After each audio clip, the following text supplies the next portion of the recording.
Disclaimer: this episode is scripted, and if I mess up, please berate me in the comments. Hello, and welcome back to Small Telescope Astronomy. I'm the Small Telescope Guy, and today we're going to talk about the anatomy of a telescope. If I asked you what a telescope is, I feel like you could answer that pretty well. You might say a telescope is a device used to look at stars and other space objects, and you'd be partially correct.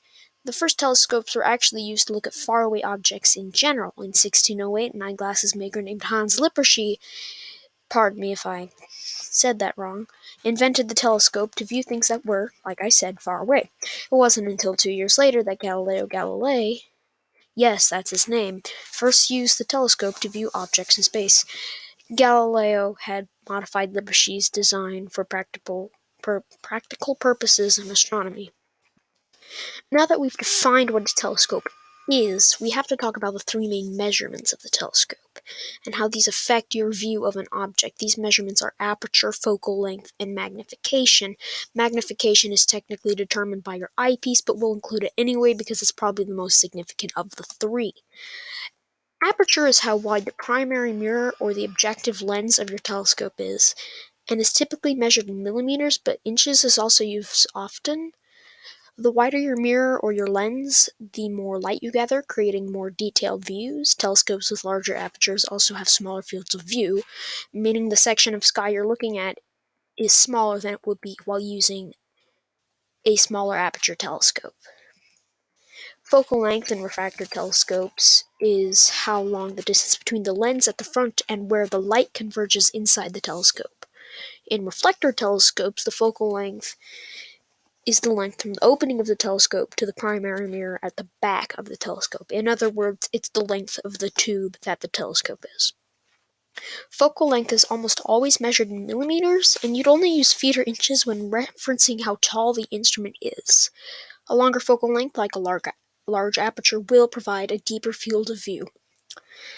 Magnification, also known as power, is how zoomed in you are on an object. To calculate magnification, hold up, someone was on my stairs. My bad. To calculate magnification, you divide the total focal length of the scope by the focal length of the eyepiece.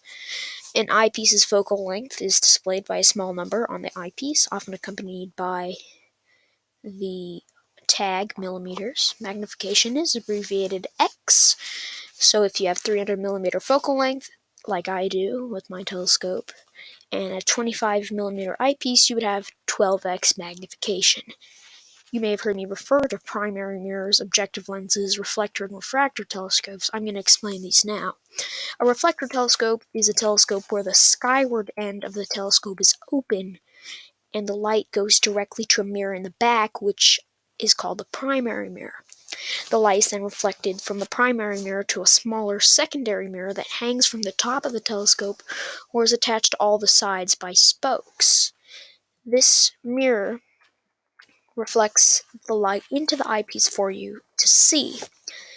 You can mount these telescopes on tripods or a Dobsonian mount, which is a mount on the ground. So you may have to bend over a little bit to look at it, unless it's a taller telescope.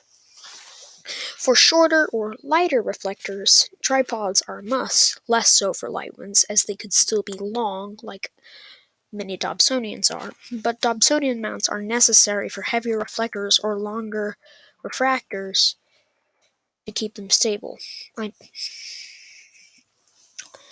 However, a Dobsonian mount for a long or heavy telescope isn't necessary.